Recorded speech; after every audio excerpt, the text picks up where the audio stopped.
Hello everyone, ಈ ಒಂದು video ಯಾರೆಲ್ಲ BWISSB ಎಕ್ಸಾಮ್ಗೆ ಪ್ರಿಪೇರ್ ಆಗ್ತಾರೆ ಅವ್ರಿಗೆ ಯೂಸ್ಫುಲ್ ಆಗುವಂಥ ವಿಡಿಯೋ ಆಗಿರುತ್ತೆ. ಸ್ನೇಹಿತರೆ, ನಿಮ್ಮೆಲ್ಲರಿಗೂ ಗೊತ್ತಿರುವಂತೆ ಇದೇ ತಿಂಗಳು ಅಂದರೆ ಏಪ್ರಿಲ್ 26 ಮತ್ತು 27ಕ್ಕೆ assistant engineer, civil, electrical, mechanical ಈ ಥರ ಹಲವಾರು ಪೋಸ್ಟ್ಗಳಿಗೆ ಎಕ್ಸಾಮ್ನ ನಡೆಸ್ತಾ ಇರ್ತಾರೆ.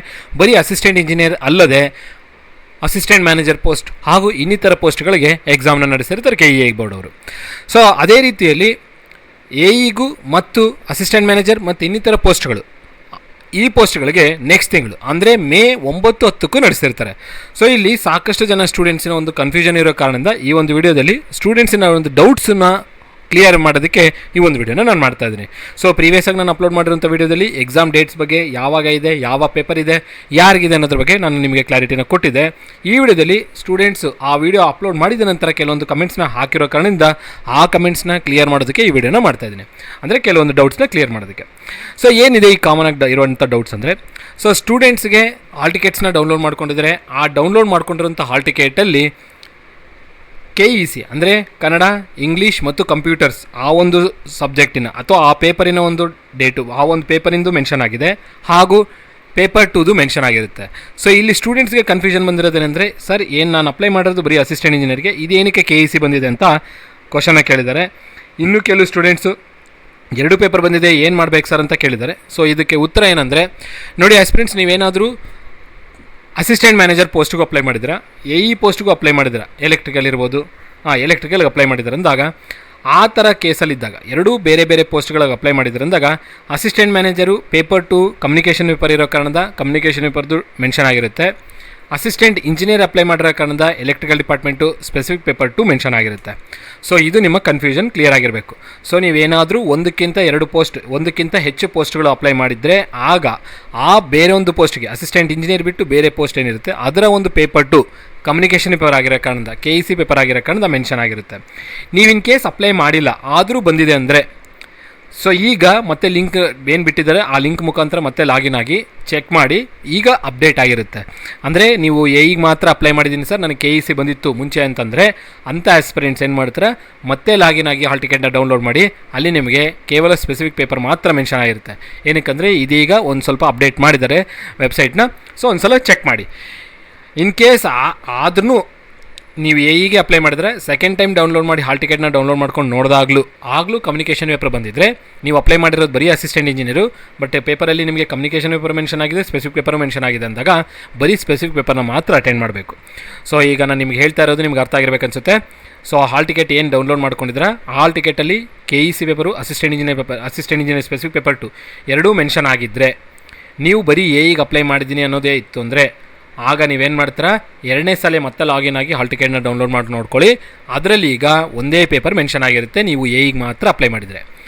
ಇನ್ ಕೇಸ್ ನೀವೇನಾದರೂ ಎರಡಕ್ಕೂ ಅಪ್ಲೈ ಮಾಡಿದರೆ, ಸರ್ ನಾನು AEಗೆ ಅಪ್ಲೈ ಮಾಡಿದ್ದೀನಿ ಮತ್ತು ಬೇರೆ ಯಾವುದೋ ಒಂದು ಪೋಸ್ಟಿಗೂ ಅಪ್ಲೈ ಮಾಡಿದ್ದೀನಿ ಅಂದಾಗ, ಬೇರೆ ಯಾವುದೋ ಪೋಸ್ಟ್ ಅಪ್ಲೈ ಮಾಡಿದ್ರಲ್ಲ ಅದರ 2ನೇ ಪೇಪರ್ ಕಮ್ಯುನಿಕೇಷನ್ ಪೇಪರ್ ಇರುತ್ತೆ, ಹಾಗಾಗಿ ನಿಮಗೆ ಕಮ್ಯುನಿಕೇಷನ್ ಪೇಪರ್ ಮೆನ್ಷನ್ ಆಗಿರುತ್ತೆ.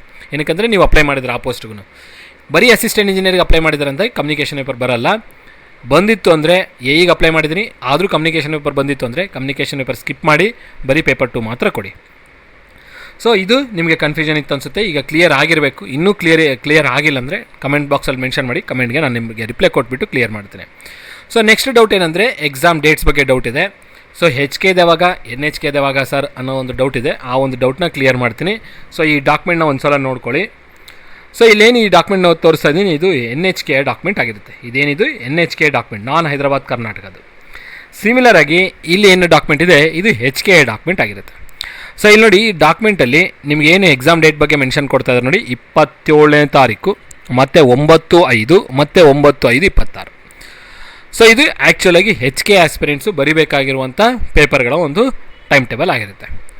ಸೊ 27ನೇ ತಾರೀಕು ಯಾರೆಲ್ಲ HKನಲ್ಲಿ ವ್ಯವಸ್ಥಾಪಕರು, ಸಹಾಯಕ ವ್ಯವಸ್ಥಾಪಕರು, ಸಹಾಯಕ ಅಭಿಯಂತರ ಎಲೆಕ್ಟ್ರಿಕಲ್ ಡಿಪಾರ್ಟ್ಮೆಂಟ್. ಸೊ AEಗೆ ಯಾರೆಲ್ಲ ಕ್ವಶನ್ ಕೇಳ್ತಿರಲ್ಲ, ಸರ್ ನಾನು AE ಎಲೆಕ್ಟ್ರಿಕಲ್ ಅಪ್ಲೈ ಮಾಡಿದ್ದೀನಿ HKನಲ್ಲಿ, ನಾನು ಯಾವಾಗ ಎಕ್ಸಾಮ್ ಬರಿಬೇಕು ಅಂತ ಕೇಳ್ತಾ ಇದ್ರಲ್ಲ, ಇಲ್ಲಿದೆ ನೋಡಿ 27ನೇ ತಾರೀಕು ಇದು ಯಾವುದ್ರದ್ದು, HKದಿದು.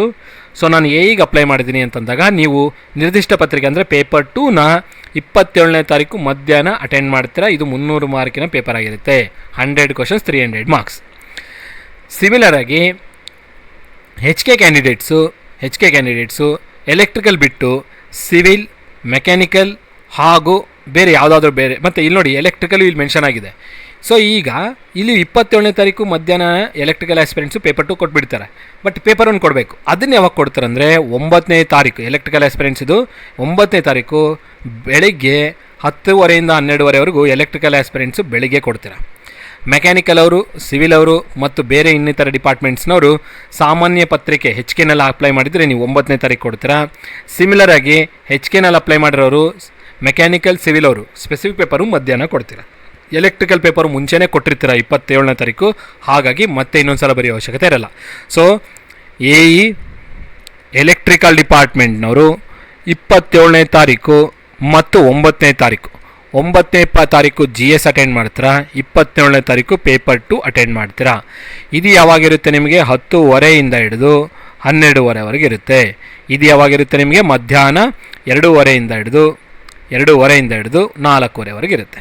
ಇದು ಕ್ಲಾರಿಟಿ ಇರಲಿ. ಸಿಮಿಲರಾಗಿ AE ನಾನು ಮೆಕ್ಯಾನಿಕಲ್ ಅಪ್ಲೈ ಮಾಡಿದ್ದೀನಿ ಸರ್, ಸಿವಿಲ್ ಅಪ್ಲೈ ಮಾಡಿದ್ದೀನಿ ಸರ್ ಅಂತನವರು ಆದರೆ ನೀವು 9ನೇ ತಾರೀಕು 9ನೇ ತಾರೀಕು ಒಂದೇ ದಿನವೇ ನೋಡಿ. 9ನೇ ತಾರೀಕು ಬೆಳಗ್ಗೆ ಮಾರ್ನಿಂಗು ಮತ್ತು ಆಫ್ಟರ್ನೂನು ಬೆಳಗ್ಗೆ 10:30 12:30ವರೆಗೂ, ಮಧ್ಯಾಹ್ನ 2:30 ಹಿಡಿದು 4:15ವರೆಗೂ ಬೆಳಗ್ಗೆ ಪೇಪರ್ 1 ಕೊಡ್ತೀರಾ, ಮಧ್ಯಾಹ್ನ ಪೇಪರ್ 2 ಕೊಡ್ತೀರಾ. ಯಾರು? ಮೆಕ್ಯಾನಿಕಲ್ ಮತ್ತು ಸಿವಿಲ್. ಇವೆರಡು ಯಾವುದರ ಡೀಟೇಲು? HK details. ಇದು HKನಲ್ಲಿ ನಾನು ಅಸಿಸ್ಟೆಂಟ್ ಮ್ಯಾನೇಜರು, ವ್ಯವಸ್ಥಾಪಕರು, ಸಹಾಯಕ ವ್ಯವಸ್ಥಾಪಕರು, ಅದೇ ಥರನೇ ಇನ್ನು ನೋಡಿ ಬೇರೆ ಬೇರೆ ಇದೆಲ್ಲ ಇಲ್ಲಿ ಜೂನಿಯರ್ ಪ್ರೋಗ್ರಾಮರ್ ಈ ಥರ ಪೋಸ್ಟ್ಗಳು ಅಪ್ಲೈ ಮಾಡಿರೋರು ಕೂಡ ಸೇಮ್ ಫಾರ್ಮೇಟ್. ಇಲ್ಲಿ ಡೇಟ್ಸ್ನು ಕ್ಲಿಯರಾಗಿ ಕೊಟ್ಟಿದ್ದಾನೆ. ಇದೇನಿದು HKದು. ಸೊ HK ಎಲೆಕ್ಟ್ರಿಕಲ್ ಅವರು 27ನೇ ತಾರೀಕು ಪೇಪರ್ 2 ಕೊಡ್ತೀರಾ, 9ನೇ ತಾರೀಕು GS ಪೇಪರ್ ಕೊಡ್ತೀರಾ. HKನಲ್ಲಿ ನಾನು ಮೆಕ್ಯಾನಿಕಲ್ಗೆ ಅಪ್ಲೈ ಮಾಡಿದ್ದೀನಿ ಸರ್, HKನಲ್ಲಿ ಎಲೆಕ್ಟ್ರಿಕಲ್ಗೆ ಅಪ್ಲೈ ಮಾಡಿದ್ದೀನಿ ಅವರು ಬೆಳಿಗ್ಗೆ ಮತ್ತು ಮಧ್ಯಾಹ್ನ 9ನೇ ತಾರೀಕು ಪೇಪರ್ 1 ಪೇಪರ್ 2ನ ಕೊಡ್ತೀರಾ. ಸೊ HK ಡೇಟ್ಸ್ ನಿಮಗೆ ಈಗ ಕ್ಲಾರಿಫಿಕೇಷನ್ ಸಿಕ್ಕಿದೆ ಅನಿಸುತ್ತೆ. AE ಎಲೆಕ್ಟ್ರಿಕಲ್ ಅವ್ರಿಗೆ ಯಾವತ್ತು 27/9, AE ಮೆಕ್ಯಾನಿಕಲ್ ಸಿವಿಲ್ಗೆ 9ನೇ ತಾರೀಕು ಬೆಳಗ್ಗೆ ಮತ್ತು ಮಧ್ಯಾಹ್ನ ಪೇಪರ್ 1 ಪೇಪರ್ 2 ಇರುತ್ತೆ. ಇನ್ನು ಉಳಿಕಿರೋರ್ದು ಇಲ್ಲಿ ಮೆನ್ಷನ್ ಮಾಡಿದ್ದಾರೆ. ಏನಾದರೂ ಬೇರೆ ಡಿಪಾರ್ಟ್ಮೆಂಟ್ ಅವರಿಗೆ ಮೆಕ್ಯಾನಿಕ್ ಅಂದರೆ ಎಲೆಕ್ಟ್ರಿಕಲ್ ಡಿಪಾರ್ಟ್ಮೆಂಟ್, ಮೆಕ್ಯಾನಿಕಲ್ ಸಿವಿಲ್ ಅವ್ರು ಬಿಟ್ಟು ಬೇರೆ ಏನಾದರೂ ಡೌಟ್ ಇತ್ತು ಅಂದರೆ ಕಮೆಂಟ್ ಬಾಕ್ಸಲ್ಲಿ ಡ್ರಾಪ್ ಮಾಡಿ, ಕಮೆಂಟನ್ನು ನೋಡ್ಕೊಂಡು ನಾನು ನಿಮಗೆ ರಿಪ್ಲೈ ಕೊಡ್ತೀನಿ. ನೆಕ್ಸ್ಟ್ ಈಗ ಇದು ಬಂದು ನಮಗೆ NHK ಡಾಕ್ಯುಮೆಂಟ್ ಆಗಿರುತ್ತೆ, ಅಂದರೆ ನಾನ್ ಹೈದರಾಬಾದ್ ಕರ್ನಾಟಕದ್ದು. ಸೊ ನಾನ್ ಹೈದರಾಬಾದ್ ಕರ್ನಾಟಕದಲ್ಲಿ ನಾನೇನಾದರೂ AEಗೆ ಅಪ್ಲೈ ಮಾಡಿದರೆ, ನಾನ್ ಹೈದರಾಬಾದ್ ಕರ್ನಾಟಕದಲ್ಲಿ ನಾನು ಅಸಿಸ್ಟೆಂಟ್ ಇಂಜಿನಿಯರ್ಗೆ ಅಪ್ಲೈ ಮಾಡಿದ್ದೀನಿ, ಡಿಪಾರ್ಟ್ಮೆಂಟ್ ಬಂದು ಎಲೆಕ್ಟ್ರಿಕಲ್. ಸೊ ಯಾವಾಗ ಸರ್ ಅಂತ ಯಾವಾಗ ಎಕ್ಸಾಮ್ ಅಂತ ಕೇಳಿದ್ರೆ ನೋಡಿ ಇಲ್ಲಿ ಮೆನ್ಷನ್ ಮಾಡಿದ್ದಾರೆ. 26ನೇ ತಾರೀಕು ಅಂದರೆ ಇದೇ ತಿಂಗಳು BWSSB ಸಹಾಯಕ ಅಭಿಯಂತರ ಎಲೆಕ್ಟ್ರಿಕಲ್ ಡಿಪಾರ್ಟ್ಮೆಂಟ್ನವರು ಮಧ್ಯಾಹ್ನ 2ನೇ ಪೇಪರ್ ಬರೀತಾರೆ. ಸೊ 26ನೇ ತಾರೀಕು ಬರೆಯೋಂಥವ್ರು ಯಾರು? NHK ಆಸ್ಪಿರೆಂಟ್ಸು, ಎಲೆಕ್ಟ್ರಿಕಲ್ನ ಆಸ್ಪಿರೆಂಟ್ಸ್. ಇವ್ರಿಗೇನಿರುತ್ತೆ? ಪೇಪರ್ 2 ಇರುತ್ತೆ. ಸೊ NHKನಲ್ಲಿ ಅಪ್ಲೈ ಮಾಡಿರೋ ಎಲೆಕ್ಟ್ರಿಕಲ್ ಆಸ್ಪಿರೆಂಟ್ಸು 26ನೇ ತಾರೀಕು ಮಧ್ಯಾಹ್ನ ಪೇಪರ್ 2 ಬರೆದ್ರೆ ಪೇಪರ್ 1 ಯಾವಾಗ ಬರಿತೀವಿ ಸರ್ ಅಂತ ಅನ್ನೋದಾದರೆ ನೋಡಿ 10ನೇ ತಾರೀಕು ಅಂದರೆ ನೆಕ್ಸ್ಟ್ ತಿಂಗಳು ಮಧ್ಯಾಹ್ನ ಬೆಳಗ್ಗೆ ಪೇಪರ್ 1 ಬರೀತೀರಾ. ಸೊ 10ನೇ ತಾರೀಕು ಬೆಳಗ್ಗೆ ಪೇಪರ್ 1, 26ನೇ ತಾರೀಕು ಮಧ್ಯಾಹ್ನ ಪೇಪರ್ 2 ಯಾರಿಗೆ? ಎಲೆಕ್ಟ್ರಿಕಲ್ ಆಸ್ಪಿರೆಂಟ್ಸ್ಗೆ. ಸೊ AE ಎಲೆಕ್ಟ್ರಿಕಲ್ಗೆ ಅಪ್ಲೈ ಮಾಡಿದ್ದೀನಿ ಅಂತ ಅನ್ನೋದಾದರೆ 26ನೇ ತಾರೀಕು ಮಧ್ಯಾಹ್ನ ಎಷ್ಟರಿಂದ 2:30 ಹಿಡಿದು 4:15ವರೆಗೂ ಏನಿರುತ್ತೆ? ಪೇಪರ್ 2 ಇರುತ್ತೆ. 10ನೇ ತಾರೀಕು 10ನೇ ತಾರೀಕು 9ಕ್ಕೆ ಬಂದು HKದವ್ರದ್ದು. 10ನೇ ತಾರೀಕು ಬೆಳಗ್ಗೆ ಅಂದರೆ 10:30 ಹಿಡಿದು 12:30ವರೆಗೂ ಏನಿರುತ್ತೆ? ಪೇಪರ್ 1 ಇರುತ್ತೆ. ಇಷ್ಟೇ. So AE electrical NHK department aspirants 26 ಮತ್ತು 10ಕ್ಕೆ ಬರೀತೀರಾ. AE ಎಲೆಕ್ಟ್ರಿಕಲ್ HK ಆಸ್ಪಿರೆಂಟ್ಸ್ 27ನೇ ತಾರೀಕು 9ನೇ ತಾರೀಕು ಬರೀತೀರಾ. ಕ್ಲಿಯರ್ ಆಯಿತಾ? 26, 27ಕ್ಕೆ ಇರೋದು ಟೆಕ್ನಿಕಲ್ ಪೇಪರ್ಸು. ಯಾರಿಗೆ? HKದವ್ರಿಗೆ, NHKದವ್ರಿಗೆ. ಈಗ AE ನಾನು ಮೆಕ್ಯಾನಿಕಲ್ ಅಪ್ಲೈ ಮಾಡಿದ್ದೀನಿ ಸರ್ ಮತ್ತು ಸಿವಿಲ್ ಅಪ್ಲೈ ಮಾಡಿದ್ದೀನಿ ಅನ್ನೋದಾದರೆ ಇವ್ರು ಯಾವಾಗ ಬರೀತಾರೆ ನೋಡಿ, ಇಲ್ಲಿ ಕೊಟ್ಟಿರ್ತಾರೆ 10ನೇ ತಾರೀಕು ಮತ್ತು ಬೆಳಗ್ಗೆ, 10ನೇ ತಾರೀಕು ಬೆಳಗ್ಗೆ ಮತ್ತು 10ನೇ ತಾರೀಕು ಮಧ್ಯಾಹ್ನ. ಸೊ 10ನೇ ತಾರೀಕು ಬೆಳಗ್ಗೆ ಏನು ಬರೀತಾರೆ? AE ಮೆಕ್ಯಾನಿಕಲ್ ಮತ್ತು ಸಿವಿಲ್. ಸೊ ಬೆಳಿಗ್ಗೆ ಯಾವಾಗ? 10ನೇ ತಾರೀಕು ಬೆಳಿಗ್ಗೆ, 10ನೇ ತಾರೀಕು ಮಧ್ಯಾಹ್ನ, ಮಾರ್ನಿಂಗು ಮತ್ತು ಈವ್ನಿಂಗು ಅಥವಾ ಆಫ್ಟರ್ನೂನ್. ಸೊ ಬೆಳಿಗ್ಗೆ ನೀವು ಪೇಪರ್ 1 ಬರೀತೀರಾ, ಮಧ್ಯಾಹ್ನ ಪೇಪರ್ 2 ಬರೀತೀರಾ, ಅಷ್ಟೇ. ಸೊ NHK ಆಸ್ಪಿರೆಂಟ್ಸು 26ನೇ ತಾರೀಕು ಮತ್ತು 10ನೇ ತಾರೀಕು ಎಕ್ಸಾಮ್ ಇರುತ್ತೆ. 26ನೇ ತಾರೀಕು ಎಲೆಕ್ಟ್ರಿಕಲ್ ಅವ್ರಿಗೆ ಪೇಪರ್ 2 ಬರೀತೀರಾ, 10ನೇ ತಾರೀಕು ಎಲೆಕ್ಟ್ರಿಕಲ್ ಅವರು ಪೇಪರ್ 1 ಬರೀತಾರೆ. ಅದೇ 10ನೇ ತಾರೀಕು ಬೆಳಿಗ್ಗೆ ಮೆಕ್ಯಾನಿಕಲ್ ಮತ್ತು ಸಿವಿಲ್ ಆಸ್ಪಿರೆಂಟ್ಸು ಬೆಳಿಗ್ಗೆ GS ಪೇಪರ್ ಅಟೆಂಡ್ ಮಾಡ್ತಾರೆ, ಮಧ್ಯಾಹ್ನ ಟೆಕ್ನಿಕಲ್ ಪೇಪರ್ ಅಟೆಂಡ್ ಮಾಡ್ತಾರೆ. ಸೊ ಡೇಟ್ಸ್ ಬಗ್ಗೆ ಕ್ಲಾರಿಟಿ ನಿಮಗೀಗ ಸಿಕ್ಕಿದೆ ಅಂತ ಅಂದ್ಕೊಂಡಿದ್ದೀನಿ. ನೆಕ್ಸ್ಟ್ ಈಗ ಇನ್ನೊಂದು ಡೌಟ್ ಏನಿದೆ ಅಂತಂದರೆ, ಸಾಕಷ್ಟು ಜನ ಒಂದು ಕನ್ನಡ ಎಕ್ಸಾಮಿನೇಷನ್ ಬಗ್ಗೆ ಕೇಳ್ತಾರೆ.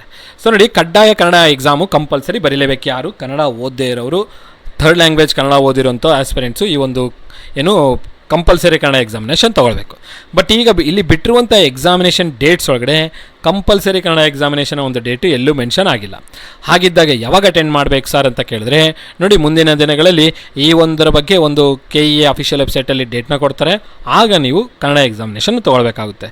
ಯಾರೆಲ್ಲ ಕನ್ನಡ ಎಕ್ಸಾಮ್ ತೊಗೊಳ್ಬೇಕಂತಿದ್ದೀರಲ್ಲ ಅವರು, ಇಲ್ಲಿವರೆಗೂ ಯಾವುದೇ ಥರದ ಡೇಟ್ನ ಇನ್ನೂ ಮೆನ್ಷನ್ ಆಗಿಲ್ಲ ಕಂಪಲ್ಸರಿ ಕನ್ನಡ ಎಕ್ಸಾಮಿನೇಷನ್ಗೆ. ಸೊ ಮುಂದಿನ ದಿನಗಳಲ್ಲಿ ಅಂದರೆ ಈ ಪೇಪರ್ 1 ಪೇಪರ್ 2 ಆಗಿದ ನಂತರ ಕನ್ನಡ ಎಕ್ಸಾಮಿನೇಷನ್ ಕೊಡ್ತಾರೆ, ಆಗ ನೀವು ಅಟೆಂಡ್ ಮಾಡಬೇಕಾಗುತ್ತೆ. ಸೊ ನೆಗೆಟಿವ್ ಮಾರ್ಕಿಂಗ್ ಬಗ್ಗೆ ಕ್ಲಾರಿಟಿ ಇರಲಿ. 1/4 ಇರುತ್ತೆ, ಅಂದರೆ 0.75. ಸೊ ನೀವು ಏನು ಪೇಪರ್ಗೆ ಬರೀತಿದ್ರೆ, ಎಲೆಕ್ಟ್ರಿಕಲ್ ಇರ್ಬೋದು, ಸಿವಿಲ್ ಇರ್ಬೋದು, ಮೆಕ್ಯಾನಿಕಲ್ ಇರ್ಬೋದು, 300 ಮಾರ್ಕ್ಸು 300 ಮಾರ್ಕ್ಸು 100 ಕ್ವಶನ್ಸ್ ಇರುತ್ತೆ. 100 ಕ್ವಶನ್ಸ್ 300 ಮಾರ್ಕ್ಸ್, ಅಂದರೆ ಒಂದು ಕ್ವಶನ್ಗೆ 3 ಮಾರ್ಕ್ಸ್. ಸೊ ನೆಗೆಟಿವ್ ಎಷ್ಟಿರುತ್ತೆ, ಒಂದು ತಪ್ಪಾದರೆ ನಿಮಗೆ 0.75 ಮಾರ್ಕ್ಸ್ ಡಿಡಕ್ಟ್ ಆಗುತ್ತೆ. ಇದು ನೆನಪಿರಲಿ, ನೆಗೆಟಿವ್ ಮಾರ್ಕಿಂಗ್ ಇದೆ. ಅದಾಗಿ ನಂತರ ಕನ್ನಡ ಕಂಪಲ್ಸರಿ ಕನ್ನಡ ಎಕ್ಸಾಮಿನೇಷನ್ ಏನು ಬರೀತಾರ ಅವರು 150 ಮಾರ್ಕ್ಸಿಗೆ ಬರೀಬೇಕು, ಮಿನಿಮಮ್ 50 ಮಾರ್ಕ್ಸ್ ತೊಗೊಳ್ಳೇಬೇಕು. ಇದು MCQ ಫಾರ್ಮೇಟ್ ಇರುತ್ತೆ. ಯಾವ ಲೆವೆಲ್ಗೆ ಇರುತ್ತಂದರೆ ಫಸ್ಟ್ ಲ್ಯಾಂಗ್ವೇಜ್ ಲೆವೆಲ್ ಇರುತ್ತೆ, first language level. So Kannada ಏನು ಬರೆದಿರ್ತಾರಲ್ಲ, ಕನ್ನಡ ಮೀಡಿಯಮ್ ಓದಿರೋರು ಗೊತ್ತಿರುತ್ತೆ, ಇದು ಕನ್ನಡ ಹಾಗೂ English medium. First language Kannada ಏನಾದರೂ ಓದಿದರೆ ಆ ಒಂದು ಅದು ಅದರ ಲೆವೆಲ್ಗೆ, ಅದರ ಈಕ್ವಲೆಂಟಿಗೆ ಈ ಒಂದು ಕಂಪಲ್ಸರಿ ಕನ್ನಡ ಎಕ್ಸಾಮಿನೇಷನ್ ಇರುತ್ತೆ. ಯಾರು ಹೊರನಾಡು ಕನ್ನಡಿಗರಿಗೂ ಆಗಿರ್ಬೋದು, ಅಥವಾ ಕನ್ನಡನೇ ಓದಿಲ್ಲ ಅನ್ನೋರು, ಅಥವಾ 1 to 10th ಕನ್ನಡ ಮೀಡಿಯಮಲ್ಲಿ ಓದಿಲ್ಲ ನಾನು, 1 to 10th CBSEಯಲ್ಲಿ ಓದಿರ್ತೀನಿ ಅಥವಾ ICSEಯಲ್ಲಿ ಓದಿರ್ತೀನಿ, ಕನ್ನಡನೇ ಓದಿಲ್ಲ ನಾನು ಅಂಥ ಆಸ್ಪಿರೆಂಟ್ಸು, ಹಾಗೂ ಕನ್ನಡನ ಥರ್ಡ್ ಲ್ಯಾಂಗ್ವೇಜಲ್ಲಿ ಓದಿದರೆ, ಫಸ್ಟು ಸೆಕೆಂಡ್ ಅಲ್ಲದೆ ಥರ್ಡ್ ಲ್ಯಾಂಗ್ವೇಜಲ್ಲಿ ಓದಿರೋಂಥ ಆಸ್ಪಿರೆಂಟ್ಸು ಈ ಒಂದು ಕಂಪಲ್ಸರಿ ಕನ್ನಡ ಎಕ್ಸಾಮಿನೇಷನ್ ತೊಗೊಳ್ಬೇಕು. ಸೊ ಇದ್ರ ಬಗ್ಗೆಯೂ ನಿಮಗೆ ಕ್ಲಾರಿಟಿ ಕೊಟ್ಟಿರ್ತೀನಿ. ಸೊ ಏನಂದರೆ ಎಕ್ಸಾಮ್ ಡೇಟ್ ಇನ್ನೂ ಕೊಟ್ಟಿಲ್ಲ, ಮುಂದಿನ ದಿನಗಳಲ್ಲಿ ಕಂಪಲ್ಸರಿ ಕನ್ನಡ ಎಕ್ಸಾಮಿನೇಷನ್ ಡೇಟ್ ಕೊಡ್ತಾರೆ, ಆಗ ನೀವು ಅಟೆಂಡ್ ಮಾಡಬೇಕಾಗುತ್ತೆ. ಇಲ್ಲಿವರೆಗೂ ಕೊಟ್ಟಿರೋಂಥ ಡೇಟ್ಸ್ ಏನೇನು, ಸ್ಪೆಸಿಫಿಕ್ ಪೇಪರ್ 1, ಸ್ಪೆಸಿಫಿಕ್ ಪೇಪರ್ 2 ಮಾತ್ರ, ಪೇಪರ್ 1 ಪೇಪರ್ 2 ಡೀಟೇಲ್ಸ್ನ ಕೊಟ್ಟಿದ್ದಾರೆ, ಅದನ್ನು ನಿಮಗೆ ನಾನು ತಲುಪಿಸಿದೆ ಅಂತ ಅಂದ್ಕೊಂಡಿದ್ದೆ. ಸೊ ಇಷ್ಟು ಡೌಟ್ಸು ನಾರ್ಮಲಾಗಿ ಕೇಳಿರುವಂಥ ಕ್ವಶನ್ಸ್ ಆಗಿತ್ತು. ಸೊ ಆ ಒಂದು ಡೌಟ್ಸ್ನ ನಿಮಗೆ ಕ್ಲಾರಿಟಿ ಕೊಟ್ಟಿದ್ದೇನೆ ಅಂತ ಅಂದ್ಕೊಂಡಿದ್ದೀನಿ. ಇನ್ನೇನೇ ಡೌಟ್ ಇತ್ತಂದರೆ ಕಮೆಂಟ್ ಬಾಕ್ಸಲ್ಲಿ ಡ್ರಾಪ್ ಮಾಡಿ, ಕಮೆಂಟ್ನ ನೋಡ್ಕೊಂಡು ನಾನು ನಿಮಗೆ ರಿಪ್ಲೈ ಕೊಡ್ತೀನಿ. ಸೊ ಯಾರೆಲ್ಲ ಹಾಲ್ ಟಿಕೆಟ್ ಇನ್ನೂ ಡೌನ್ಲೋಡ್ ಮಾಡ್ಕೊಂಡಿಲ್ಲ, ಅಫಿಷಿಯಲ್ ವೆಬ್ಸೈಟಲ್ಲಿ ಲಿಂಕ್ ಅವೈಲೇಬಲ್ ಇದೆ, ಆ ಲಿಂಕ್ ಮುಖಾಂತರ ಹಾಲ್ ಟಿಕೆಟ್ನ ಡೌನ್ಲೋಡ್ ಮಾಡ್ಕೊಳ್ಳಿ. ಸೊ ಇಷ್ಟನ್ನು ಹೇಳ್ತಾ ಈ ಒಂದು ವಿಡಿಯೋನ ಏನು ಮಾಡೋಣ. ಎಲ್ಲರಿಗೂ ಧನ್ಯವಾದಗಳು. Have A nice day. ಅದಾಗಿ ನಂತರ ಇನ್ನೊಂದು ಕೊನೆಯ ಪ್ರಶ್ನೆ, ಭಾಳಷ್ಟು ಜನ ಫ್ರೀಕ್ವೆಂಟಾಗಿ ಕೇಳ್ತಿರೋಂಥ ಪ್ರಶ್ನೆ ಇದೊಂದಿದೆ. ಸೊ ಕೆಲವರು ಏನು ಮಾಡಿದ್ದಾರೆ ಅಂದರೆ ಹಾಲ್ ಟಿಕೆಟ್ದ ಒಂದು ಡೀಟೇಲ್ಸ್ನ ಕಳ್ಕೊಂಡ್ಬಿಟ್ಟಿದ್ದಾರೆ, ಅಪ್ಲಿಕೇಶನ್ ಫಾರ್ಮ್ ಕಳ್ಕೊಂಡಿದ್ದಾರೆ, ಡೀಟೇಲ್ಸೇ ಗೊತ್ತಿಲ್ಲ. ಸರ್ ನಾವು ಹಾಲ್ ಟಿಕೆಟ್ನ ಡೌನ್ಲೋಡ್ ಮಾಡ್ಕೊಳ್ಬೇಕು ಅಂತ ಕೇಳ್ತಾ ಇದ್ದಾರೆ. ಸೊ ಹೇಗೆ ಮಾಡ್ಕೊಳ್ಬೇಕು ಅಂದರೆ, ಇಲ್ಲಿ ನೋಡಿ, ಇಲ್ಲಿ ಮೇಲ್ಗಡೆ ಏನು ಮೆನ್ಷನ್ ಆಗಿದೆಯಲ್ಲ, ಹೆಲ್ಪ್ಲೈನ್ ನಂಬರು, ಇಲ್ಲೊಂದು ನಂಬರ್ ಇದೆ, ಇಲ್ಲೊಂದು ನಂಬರ್ ಇದೆ. ಸೊ KEA ಹೆಲ್ಪ್ಲೈನ್ ನಂಬರ್ಗೆ ಕಾಲ್ ಮಾಡಿಬಿಟ್ಟು ನಿಮ್ಮ ಡೀಟೇಲ್ಸ್ ಕೇಳ್ತಾರೆ ಅವರು, ನೇಮ್ ಇರ್ಬೋದು ಅಥವಾ ನಿಮ್ಮ ಒಂದು ಡೇಟ್ ಆಫ್ ಬರ್ತ್ ಇರ್ಬೋದು, ನೇಮು ಮತ್ತು ಡೇಟ್ ಆಫ್ ಬರ್ತ್. ಸೊ ಇವು ಎರಡನ್ನ ಕೇಳ್ತಾರೆ. ಇವೆರಡನ್ನ ಡೀಟೇಲ್ಸ್ನ ಕೊಟ್ಟರೆ ನಿಮ್ಮ ಹಾಲ್ ಟಿಕೆಟ್ ನಂಬರ್ ನಿಮಗೆ ಹೇಳ್ತಾರೆ. ಆ ಒಂದು ಹಾಲ್ ಟಿಕೆಟ್ ನಂಬರ್ ಮುಖಾಂತರ ನೀವೇನು ಮಾಡಬೇಕು, ಹಾಲ್ ಟಿಕೆಟ್ನ ಡೌನ್ಲೋಡ್ ಮಾಡ್ಕೊಳ್ಬೇಕು. ಸೊ ಯಾರೆಲ್ಲ ಹಾಲ್ ಟಿಕೆಟ್ ಡೌನ್ಲೋಡ್ ಮಾಡ್ಕೊಳ್ಳೋದ್ರಲ್ಲಿ ಡಿಫಿಕಲ್ಟಿ ಫೇಸ್ ಮಾಡ್ತಿದ್ದೀರಾ, ಅಥವಾ ಯಾರೆಲ್ಲ ಹಾಲ್ ಟಿಕೆಟ್ ಡೌನ್ಲೋಡೇ ಮಾಡ್ಕೊಂಡಿಲ್ಲ, ನಮ್ಮ ಹತ್ರ ಡೀಟೇಲ್ಸ್ ಇಲ್ಲ ಸರ್ ಅದಕ್ಕೆ ಡೌನ್ಲೋಡ್ ಮಾಡ್ಕೊಳ್ಳೋಕ್ಕಾಗ್ತಾ ಇಲ್ಲ, ಅಥವಾ ಅಪ್ಲಿಕೇಶನ್ ಹಾಕಿದ್ದೀನಿ ಕಳೆದೋಗ್ಬಿಟ್ಟಿದೆ, ಅಥವಾ ನನಗೆ ಅಪ್ಲಿಕೇಶನ್ ಸಿಗ್ತಾ ಇಲ್ಲ, ಅಥವಾ ಅಪ್ಲಿಕೇಶನು ನಂಬರ್ ನನಗೆ ಗೊತ್ತಾಗ್ತಿಲ್ಲ, ಇಲ್ಲ ನಿಮ್ಮ ಹತ್ರ ಇಲ್ಲ ಅಪ್ಲಿಕೇಶನ್ ನಂಬರೇ ಇಲ್ಲ, ಆತ ಆಸ್ಪಿರೆಂಟ್ಸು ಏನು ಮಾಡಬೇಕು, ಈ ಹೆಲ್ಪ್ಲೈನ್ ನಂಬರ್ಗೆ ಕಾಲ್ ಮಾಡಿ ಡೀಟೇಲ್ಸ್ನ ಪಡೆದುಕೊಳ್ಳಿ. KEA ಹೆಲ್ಪ್ಲೈನ್ ನಂಬರ್ಗೆ ಫೋನ್ ಮಾಡಿ ನಿಮ್ಮ ಹಾಲ್ ಟಿಕೆಟ್ ಡೀಟೇಲ್ಸ್, ಇದು ಅಡ್ಮಿನ್ ಏನು ರಿಜಿಸ್ಟ್ರೇಷನ್ ನಂಬರು, ಹಾಲ್ ಟಿಕೆಟ್ ಡೀಟೇಲ್ಸ್ನ ಪಡೆದುಕೊಂಡು ಡೌನ್ಲೋಡ್ ಮಾಡ್ಕೊಳ್ಳಿ. ಸೊ ಅವ್ರು ನಿಮಗೆ ಕೇಳಿದ್ರೆ ನಿಮ್ಮ ಹೆಸರು, ಡೇಟ್ ಆಫ್ ಬರ್ತ್ನ ಕೇಳ್ತಾರೆ, ಏನು ಡೀಟೇಲ್ಸ್ ಕೇಳ್ತಾರೆ, ರೆಲೆವೆಂಟ್ ಡೀಟೇಲ್ಸ್, ಆ ಡೀಟೇಲ್ಸ್ನ ಕೊಟ್ಟರೆ ಆನ್ ಸ್ಪಾಟಲ್ಲಿ ನಿಮಗೆ ನಿಮ್ಮ ಹಾಲ್ ಟಿಕೆಟ್ ನಂಬರ್ನ ಕೊಡ್ತಾರೆ, ಅಥವಾ ನಿಮ್ಮ ಮೇಲ್ ಐಡಿಗೆ ಮಾಡ್ತೀವಿ ಅಂತ ಹೇಳ್ತಾರೆ. ಸೊ ಹೆಲ್ಪ್ಲೈನ್ ನಂಬರ್ಗೆ ಕಾಂಟ್ಯಾಕ್ಟ್ ಮಾಡಿಬಿಟ್ಟು ನಿಮ್ಮ ಹಾಲ್ ಟಿಕೆಟ್ನ ನೀವು ಡೌನ್ಲೋಡ್ ಮಾಡ್ಕೊಳ್ಳೋದಕ್ಕೆ ಏನು ಮಾಡ್ಬೋದು, ಡೀಟೇಲ್ಸ್ನ ಎಕ್ಸ್ಟ್ರಾಕ್ಟ್ ಮಾಡ್ಕೋಬೋದು KEA ಹೆಲ್ಪ್ಲೈನ್ ನಂಬರಿಂದ. ಸೊ ಇಷ್ಟನ್ನು ಹೇಳ್ತಾ ಈ ಒಂದು ಡೀಟೇಲ್ಸ್ನ ಕೊಡ್ತಾ ಈ ಒಂದು ವಿಡಿಯೋನ ಎಂಡ್ ಮಾಡ್ತೀನಿ. ಈ ವಿಡಿಯೋದಲ್ಲಿ ಕೊಟ್ಟಿರುವಂಥ ಮಾಹಿತಿ ನಿಮಗೆ ಇನ್ಫಾರ್ಮೇಟಿವ್ ಅನಿಸ್ತು ಅಂತಂದರೆ ಈ ವಿಡಿಯೋನ ಲೈಕ್ ಮಾಡಿ, ಚಾನಲ್ಗೆ ಇನ್ನೂ ಸಬ್ಸ್ಕ್ರೈಬ್ ಆಗದೆ ಸಬ್ಸ್ಕ್ರೈಬ್ ಮಾಡಿ, ಹಾಗೂ ನಿಮ್ಮ ಫ್ರೆಂಡ್ಸ್ ಜೊತೆಗೂ ಶೇರ್ ಮಾಡಿ. ಸೊ BWSSB ಆಗಿರ್ಬೋದು, ಬೇರೆ ಯಾವುದೇ ಥರದ ನೋಟಿಫಿಕೇಶನ್ ಬಂದರೂ ನಾನು ನನ್ನ ಚಾನಲಲ್ಲಿ ಆ ಒಂದು ನೋಟಿಫಿಕೇಷನನ್ನು ಪ್ರತಿಯೊಂದು ಇಂಚಿಂಚು ಮಾಹಿತಿ ನಿಮಗೆ ನಾನು ಕೊಡ್ತಾ ಹೋಗ್ತೀನಿ. ಸೊ ಹಾಗಾಗಿ ಇನ್ನೂ ಚಾನಲ್ ಸಬ್ಸ್ಕ್ರೈಬ್ ಆಗದೆ ಸಬ್ಸ್ಕ್ರೈಬ್ ಮಾಡಿ, ಹಾಗೂ ಈ ವಿಡಿಯೋದಲ್ಲಿ ಕೊಟ್ಟಿರುವಂಥ ಮಾಹಿತಿ ನಿಮಗೆ ಇನ್ಫಾರ್ಮೇಟಿವ್ ಅನಿಸ್ತಂದರೆ ವಿಡಿಯೋನ ಲೈಕ್ ಮಾಡಿ. ಇಷ್ಟು ಹೇಳ್ತಾ ವಿಡಿಯೋನ ಎಂಡ್ ಮಾಡೋಣ. ಎಲ್ಲರಿಗೂ ಧನ್ಯವಾದಗಳು. Have A nice day.